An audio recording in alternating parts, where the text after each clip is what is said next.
how to add songs in Instagram post. So hey guys, welcome to my channel, and in this video I'm going to show you that how you can add the song in the Instagram post.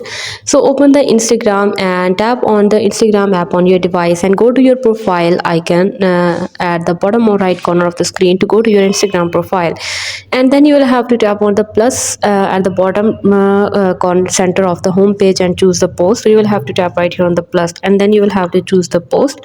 From there you will have to select the photo, and after selecting that you will have to tap on the next. From there you will have to tap right here on the music, set the duration, select the music and set the duration of the music from there, and set the duration of the music to anywhere between 5 and 90 seconds, and drag the sliders to play the exact part of the song you want your post.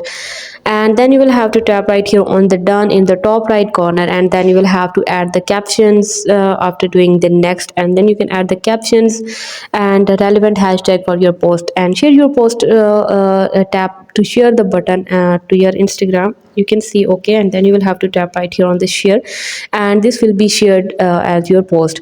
So note that Instagram allows you to add the music to your post for a duration of 5 to 90 seconds, and if you want to add the music to a video post, the process is slightly different, and you can add a 50 to 90 seconds clips of music directly within the app. Hope you guys like my video, and please consider showing your support by commenting, liking, sharing and subscribing to my channel for more valuable content in the future.